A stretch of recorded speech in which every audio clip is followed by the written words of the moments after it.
House Nancy Pelosi, but want to go out to tape playback right now of President Trump announcing the peace deal between Israel and the UAE. All of the people standing behind me, because they have done an incredible job. This is something that hasn't been done in more than 25 years. Just a few moments ago, I hosted a very special call with two friends, Prime Minister Benjamin Netanyahu of Israel and Crown Prince Mohammed bin Zayed of the United Arab Emirates, where they agreed to finalize a historical peace agreement. Everybody said this would be impossible. And as you know, Mohammed is one of the great leaders of the Middle East. After 49 years, Israel and the United Arab Emirates will fully normalize their diplomatic relations. They will exchange embassies and ambassadors and begin cooperation across the board and on a broad range of areas, including tourism, education, healthcare, trade, and security. This is a truly historic moment. Not since the Israel-Jordan peace treaty was signed more than 25 years ago has so much progress been made towards peace in the Middle East. By uniting two of America's closest and most capable partners in the region, something which said could not be done, this deal is a significant step towards building a more peaceful, secure, and prosperous Middle East. Now that the ice has been broken, I expect more Arab and Muslim countries will follow the United Arab Emirates lead, and I want to just thank them for being. It's not surprising, knowing Mohammed so well, it's not surprising they are in that lead position, and normalize relations with Israel. We are already discussing this with other nations, very powerful, very good nations, and people that want to see peace in the Middle East. So you will probably see others of these, but this is the first one in more than 25 years. This deal will allow much greater access to Muslims from throughout the world to visit the many historic sites in Israel, which the Muslims want to see very badly and have wanted to see for many, many decades, and to peacefully pray at the Al-Aqsa Mosque, which is a very special place for them. My first trip as president was to Saudi Arabia in May of 2017, and my speech to the assembled leaders of 54 Muslim countries. Every single one was by their leader, their number one leader. It was an amazing, really an incredible event, very important event. I made clear that the problems of the Middle East can only be solved when people of all faiths come together to fight Islamic extremism and pursue economic opportunity for people of all faiths. And when you look at what's happening, you're seeing a lot of progress is being made that nobody thought could possibly be made. And things are happening that I can't talk about, but they're extremely positive. I want to thank the leaders of Israel and the UAE for their courage and for their leadership to forge this tremendous agreement. It will be known as the Abraham Accord, and I'd like to ask our ambassador, David Friedman, to please explain why we're doing and calling it the Abraham Accord. David? Well, thank you, Mr. President, and congratulations to you on brokering this historic peace agreement. Abraham, as many of you know, was the father of all three great faiths. He's referred to as Abraham in the Christian faith, Ibrahim in the Muslim faith, and Avraham in the Jewish faith. And no person better symbolizes the potential for unity among all these three great faiths than Abraham, and that's why this accord has been given that name. It's a great thing. Yeah. I wanted it to be called the Donald J. Trump Accord, but I didn't think the press would understand that, so I didn't do that. Avi, say a few words, please. Thank you, Mr. President. It's really been the honor of my life to work in your administration. I think this reaffirms your commitment to Israel, to the stability in the region. It's just a historic accomplishment, and it's peace. Peace is a beautiful thing, and it's something that everybody in the country should celebrate, I hope. And I'm just so honored to be here and serve in your Well, administration. you've done a great job, and Jared has done a fantastic job. People don't really understand the things that he's able to do. He's done a fantastic job on this, and you and your team, nobody else could have done it. I don't think anybody else could have done it. Jared, say a few words, please. Thank you, Mr. President. And I would like to say that I want to thank the President for his leadership on this historic peace effort. The President, like with all things, urged us to take an untraditional approach. You can't solve problems that have gone unsolved by doing it the same way that people before you have tried and failed. The President takes untraditional approaches. He does things in different ways, but he uses common sense, and he tries to unite people by focusing on common interests as opposed to allowing them to focus on their common grievances. And what happened was here is we were able to achieve results that others were not able to achieve, and this will advance the region, and this will advance the whole world. I would like to say to the people of the region, Muslims, Jews, Christians, that this does give hope, that the problems of the past do not condemn you to a future with conflict. There is a lot of hope and a lot of potential, and this will benefit you, and this will also benefit people here in America, because in America we used to have a big dependency on the Middle East for gas and for oil. Thanks to your leadership, America is now energy independent. We no longer have that, but a lot of American soldiers have fought for securing our allies in that region and making more peace there. Lessons our need as a country to have as many soldiers in that region, and lessons our need to have as many conflicts in that region. And obviously radical extremism, which we see as a cancer that has infected so many areas in the world. A lot of the extremists have used these conflicts to recruit people and to say that the mosque is under attack and that Muslims don't have access to the mosque. And now this will enable people to take flights from Dubai and Abu Dhabi directly to Tel Aviv. Muslims will be welcome in Israel, and this will create better interfaith exchange. So this is a tremendous step forward for peace in the world, for America, for Israel, for Abu Dhabi, and all would not have been possible without your leadership. So I just want to thank you. Very much. Thank you, Jared. What a great job. And what Jared said is so that we don't have to be there anymore. We don't need oil. We don't need anything there except friendship. We have some great friends. These are two countries that have been great friends, and we've been great friends to them. But we no longer have to be there. It started off when we had to be there, but as of a few years ago, we don't have to be there. We don't have to be patrolling the straits. We're doing things that other countries wouldn't do. But we put ourselves over the last few years in a position where we no longer have to be in areas that at one point were vital. And that's a big statement, but we are there for our friends, and we always will be there for our friends. Robert, would you say a few words? Mr. President, thank you. The point I want to make, Mr. President, you inherited a Middle East that was a mess when you came into office.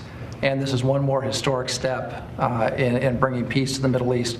First of all, there was a caliphate that was raging, an ISIS caliphate, and that physical caliphate was destroyed, and you brought justice to al-Baghdadi. You reassured our friends in Israel who had suffered at the end of the last administration with the UN resolution. You moved the capital to Jerusalem. You recognized the Golan Heights. In the broader region, you had a very difficult situation in Afghanistan where we were American soldiers were coming home injured, wounded, sadly in some cases dead. You've got a peace agreement now with the Taliban, and we're going to have less than half the number of troops in Afghanistan that were there when you started your term of office. And now you brought about this historic peace deal between the UAE and Israel. This is the first time in 25 years that Israel and an Arab country have normalized diplomatic relations and entered into a peace deal. And they're the two most capable countries in the Middle East, two very capable, very skilled, very innovative allies of the United States. So it's great for Israel, it's great for the UAE, but it's also great for the American people. So you came into office with a region that was really aflame, and you've brought peace to that region, and there's more to come. And so it's an honor to be part of your team, Mr. President, and to serve under your leadership. We do have a lot more to come in the Middle East. A lot of very positive things are happening, and you'll be seeing that taking place. But when we can get a leader like UAE to head the band and get along with Israel, that's a very big step. Would you please say a few words? You've done such a fantastic job. Thank you, Mr. President. The Trump administration made history today. It's been an honor to be a part of this team that Jared has led. Peace between the Arabs and the Israelis is Iran's worst nightmare, and no one has done more to intensify the conflict between Arabs and Israelis than Iran. And what we see today is a new Middle East. The trend lines are very different today. And we see the future is very much in the Gulf and with Israel, and the past is with the Iranian regime. It clings to power on the basis of brute force. It has lost, it's facing a crisis of legitimacy and credibility with its own people, and the president's maximum pressure campaign has achieved historic results. Thank you. Great job you've done. Would you like to say something? Yes, sir. As a soldier who's been in every war since Desert Storm, it is an honor and a privilege for your leadership, Sheikh Mohammed bin Zayed and Prime Minister Netanyahu, to get to peace. So your vision and those leaders' vision on what we can do in the future is just incredible. So I would thank you as a soldier. Thank you very much. Appreciate it. Would anybody like to say a few words? Anybody here? Because you were saying plenty of words during that negotiation. And they got very quiet in front of the media. That happens on occasion. Mr. President, it's Yes, a historic moment. Thank you for letting us all be part of this. It is really extraordinary. Nothing is more important than peace. This is an unbelievable moment, and I would just echo what Brian Hook said. Your maximum pressure campaign, under your leadership, we've had the strongest sanctions on Iran, and your commitment to make sure that Iran will never have a nuclear weapon is part of the most important legacy for peace in the Middle East. So which is easier, dealing with the Democrats or dealing with the Middle East? Well, a lot of people never thought you'd get this type of deal, so I'll be hopeful that we can deal with the Democrats. The Middle East is more reasonable, actually. I'd like you two guys to say a couple of words. You've been so instrumental. Please. Sir, it's a privilege to serve in your administration. This is a remarkable achievement that'll stand the test of time. And we look forward to the prosperity and the peace this brings to the Middle East and the ways we'll be able to leverage that for the United States national interest. So it's a privilege, sir. Thank you. Thank you very much. And I would just echo what Rob said. Thank you for the opportunity to be part, and especially I want to thank Avi and the opportunity to serve in his negotiating team and to do something so historic. Thank you for this opportunity, Mr. President. This really changes the world. Thank you very much. Thank you. Thank you all very much. This is very exciting.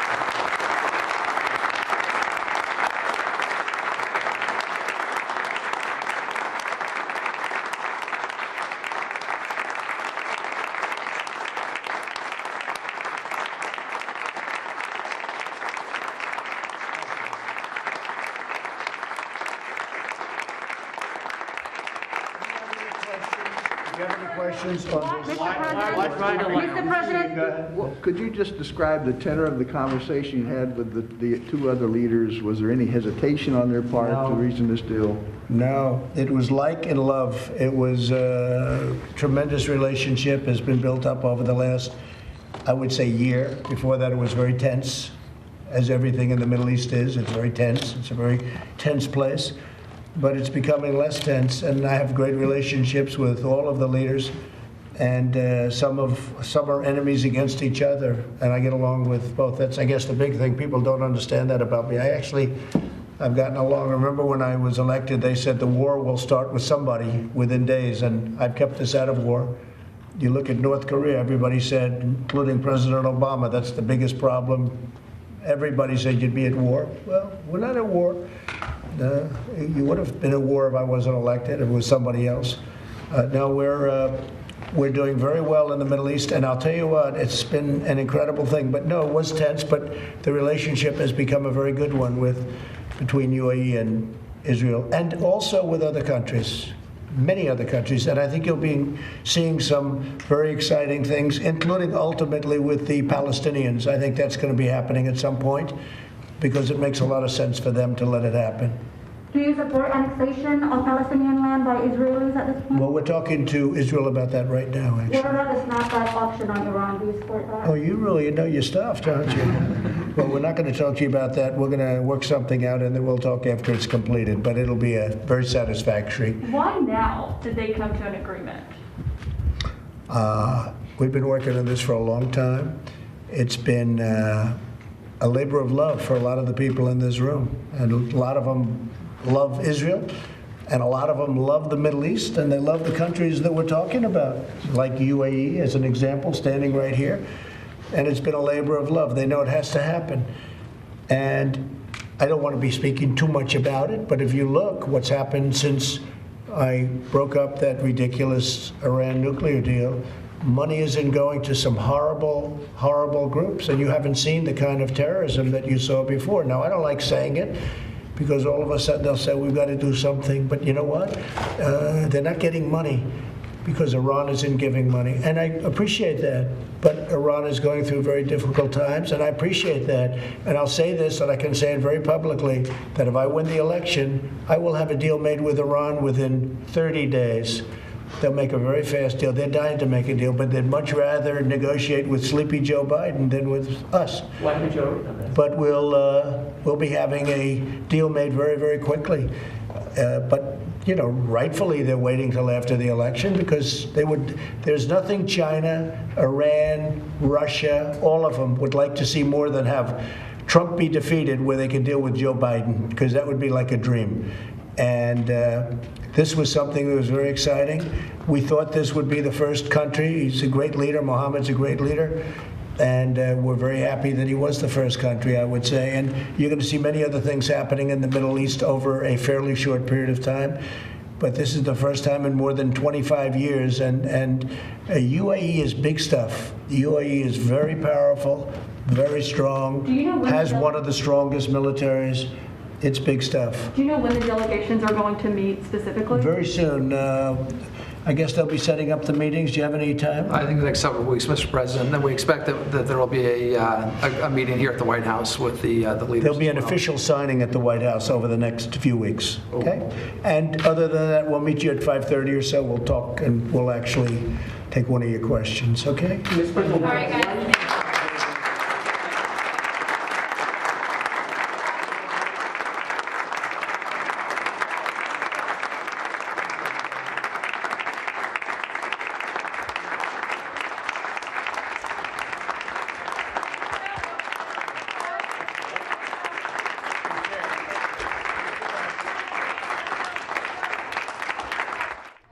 All right, so President Trump announcing that historic peace deal between